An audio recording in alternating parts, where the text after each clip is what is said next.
Prophet utilized him to write down Quran. So he was one of those scribes of the Prophet who the Prophet would call whenever the revelation came to him and dictate the revelation to him. And he was, as I said, very smart. He learned the language of the Jews in just a couple of weeks. The Prophet instructed him to do that. He said he was not, he did not feel, safe in terms of correspondence with the Jews and so on. He wanted somebody to read the correspondence of the Jews.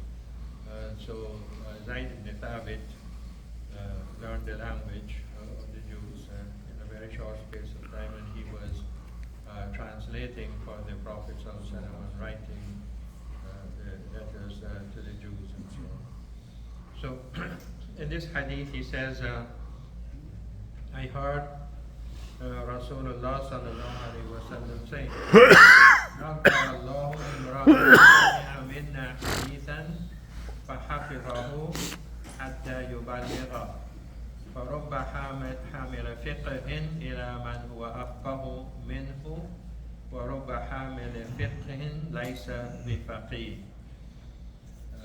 May Allah, that is, this is a hadith now, Prophet ﷺ said, may Allah brighten the face of a man, him giving brightness and light and so on, who has heard a hadith from me and he memorizes it and he conveys it.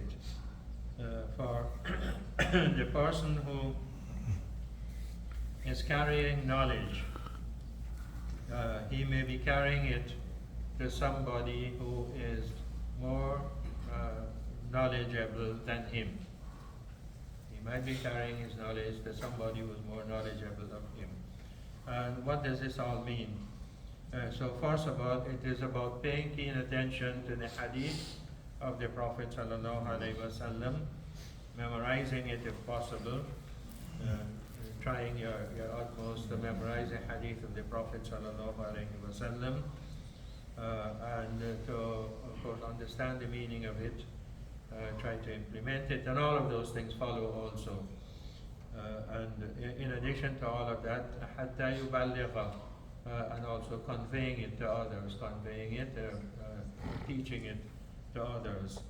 So the importance of learning hadith and teaching it, learning hadith and spreading it in one form or the other. Sometimes we can teach a hadith or spread it not by the actual words but by what we do. If we practice the hadith, we implement it, we can be teaching others it if they see what we are doing and they follow what we are doing. So there are many hadith that you can implement immediately. You can actually do it or implement it, and so you can be teaching hadith. So various ways of teaching, either by your action itself or by your words. So conveying the hadith, trying to learn and memorize the hadith, and conveying it in the exact words is very important. Although if you cannot remember the exact words, but you can remember the meaning, you can also convey the meaning. Now this is unlike the Quran. We have to memorize the Quran, the exact words. We have to make sure that we don't forget the words. So we have to make a special effort, in terms of memorizing that and making sure that we remember all the words. And even if you know the Arabic language, it will not be right, to substitute one word for another in the Quran, even though they may have the same meaning. Sometimes we do this when we are conveying something from somebody. We may not recall the exact word that person said, but we recall the meaning, and so we convey the meaning. We use another word with a similar meaning. But we can't do that with the Quran. We have to convey the exact words. Of course, the explanation of the Quran is, in addition to that, more than that. We need to try to understand the Quran, understand the meanings, and implement it, and so on. So that is another matter in relation to the Quran. But in terms of the words, we have to try to remember the exact words.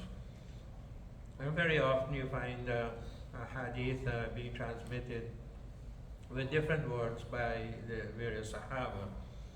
So that would indicate that they may not remember the exact word, and also it indicates that that is permissible to do, to transmit a hadith by the meaning.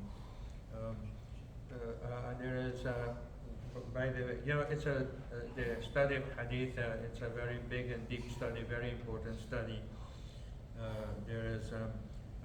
Those are hadith that may be transmitted by in the exact words by many of the Sahaba. These are called mutawatir, mutawatir lawzi, transmitted by many people with the exact words. But the vast majority of hadith are concepts, ideas that come from hadith. The concept itself may be mutawatir. The concept has been transmitted to us from the Prophet ﷺ, but not necessarily in the exact words. So it is mutawatir in terms of its meaning, but not in terms of the actual words. So that is called mutawatir ma'nawi, in terms of the meaning, the ma'na.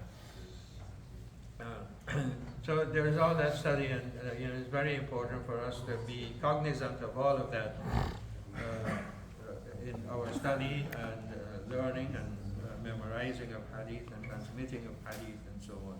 So this hadith also talks about transmitting of hadith, hatta yuballigha, until he conveys it, he memorizes it and learns it and so on, until he is able to convey it to others. So the conveying of hadith also is stressed here.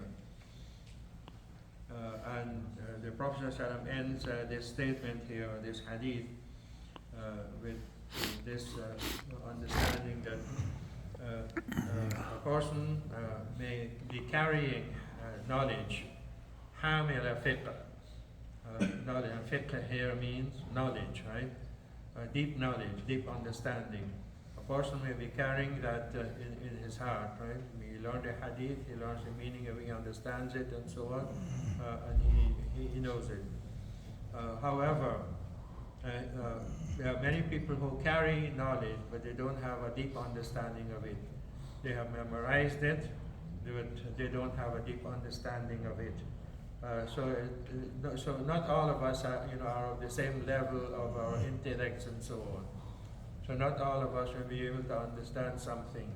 However, many of us can memorize, can learn something exactly as it is. Like how you learn the multiplication tables, right? 2 by 2, 2 by 3, and so on, right? You learn all of that, and you just memorize it, and so you're able to apply it when a situation arises. You're able to apply it, right?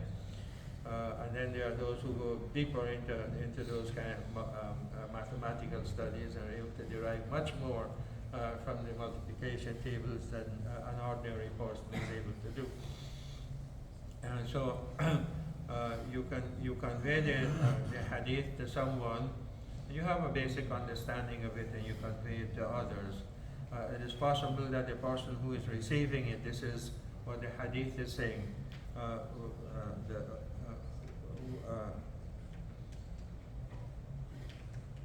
رب حامل فقه إلى من هو أفقه منه. Perhaps the carrier of knowledge, the one who is carrying the knowledge to others, is carrying it to someone who is more learned than him, more knowledgeable, who is able to have a deeper understanding of it than him. And this is, you can see many of their hadith were transmitted, the words of their hadith were transmitted, and the later scholars took those hadith and studied them in depth, and are able to derive meanings and understandings from them that maybe the earlier generations who learned the hadith, maybe even the Sahaba who learned it from the Prophet ﷺ, they did not have such an in-depth knowledge of the hadith, the meaning of the hadith, as those whom they conveyed it to. So those whom they conveyed it to, the tabi'in, atba'u tabi'in, and so on, the later generations, there were scholars, Salaf al-Salih, all of our imams and so on, who took those hadith and studied them and are able to derive many important matters from them, which might have not been understood by those who learned the hadith and actually transmitted it from the Prophet sallallahu alaihi wasallam.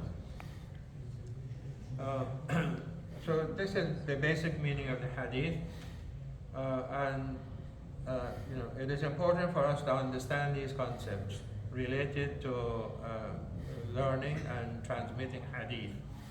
There are those people who, people who have been existing for a long time, for many ages, that is for centuries, been attacking the hadith and saying that it is, there are so many hadith that are not authentic and so on.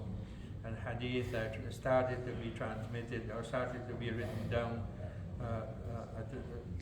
over a century after the death of the Prophet sallallahu alaihi wasallam, and they say, and they keep saying, people keep saying things like that, and attacking the foundations of hadith, the authenticity of hadith, and which means the foundations of the deen, because hadith is part of the foundations of the deen.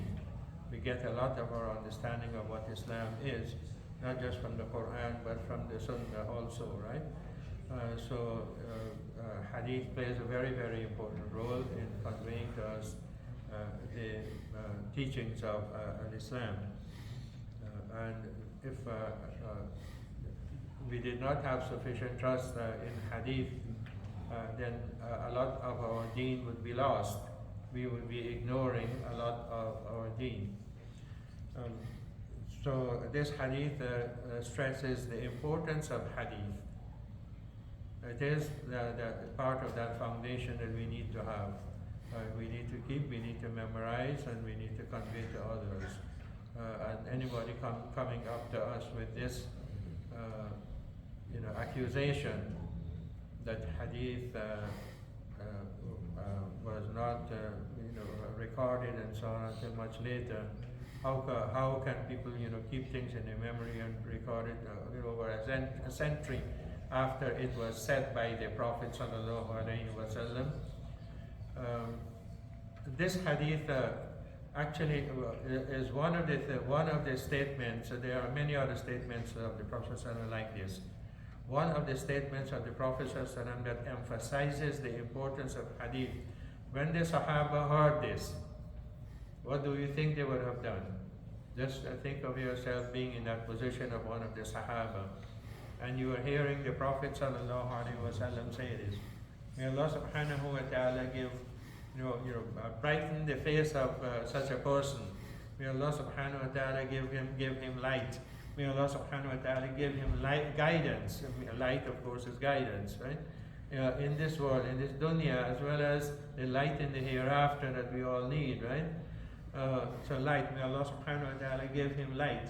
The person who hears a hadith from me, learns it, memorizes it, and transmits it. Now suppose you were there, like the Sahaba were there, and you were hearing this from the Prophet sallallahu alaihi wasallam, what would you have done?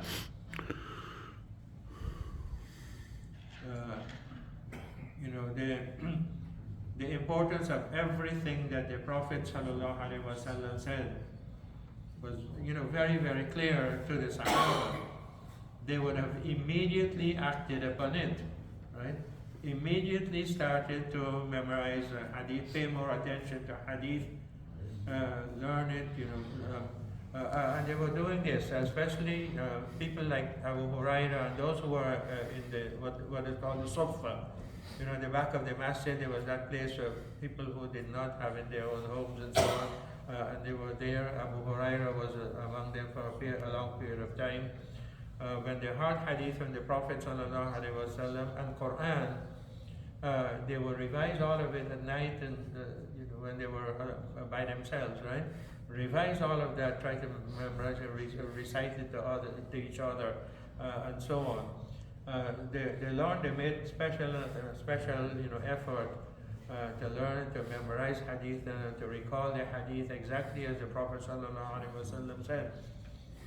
And many of those who were not Ahlul Sufa, but they also had that understanding of the importance of Hadith.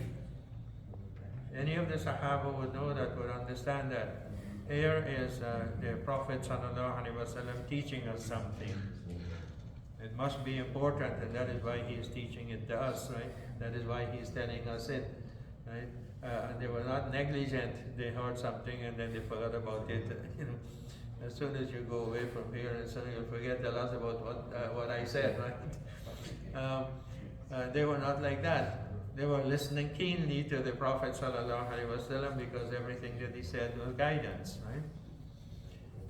So they would have paid attention to it and memorized it and conveyed it to others and so on. And then there's the other matter of some of the Sahaba even writing down Hadith.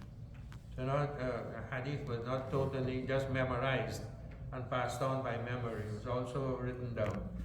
But that's another study. But just the memorizing of it. If people pay attention to what they are hearing,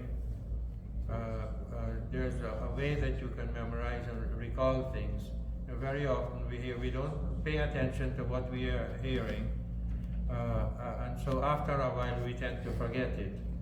But if we were to utilize our memories in the correct way, we pay attention to what we are hearing, and a few moments later we try to recall what we heard. And one of the ways in which you can do that is when you hear something, just a few moments after that, when you leave the gathering, you talk about it among yourselves. Right? You hear a speech by someone, and after the speech is ended, and you engage in discussion, maybe on the speech, with others who heard it. So you recall most of it. In that way, you can recall most of it. And then you talk about it to others at the next day, and so on. After a while, you will not be able to forget it. It will be stuck in your memory, right?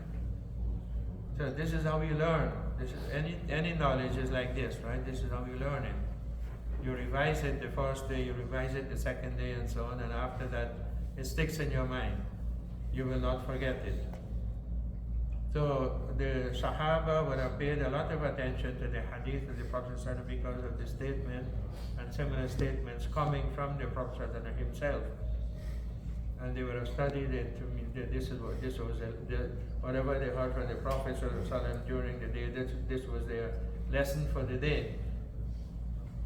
They would revise it at night or whenever they have the opportunity, as soon as possible. So it will stick in their minds. People, a lot of people who accuse the Sahaba and others of not transmitting a hadith properly, or not accuse us human beings of not being able to recall things. It is because we don't pay attention to things, right? And that's why we don't recall them. So they will say that the usual human situation is that we will forget things. If you heard something from somebody a year ago, will you remember it? Very likely you will not remember it, you will not recall, and especially you will not recall the exact words. Although there are many things that stick in our memory, even though we don't make the effort to memorize it. There are things that do stick in our memories, right? But they're talking about human beings because we are not paying attention, or we are not making the effort to recall, to remember. But the case of the Sahaba and the others to whom they transmitted the hadith, it was not like that, because they realized that these are the words of the Prophet ﷺ. This is guidance that is meant for us, therefore we have to remember it. We have to be able to apply it when situations arise. And not only that, but the Prophet emphasized conveying it to others. This has to be conveyed. The hadith of the Prophet has to be conveyed to others. Why? Because it is meant for guidance for mankind until Yawm al-Qiyamah. so it has to be transmitted.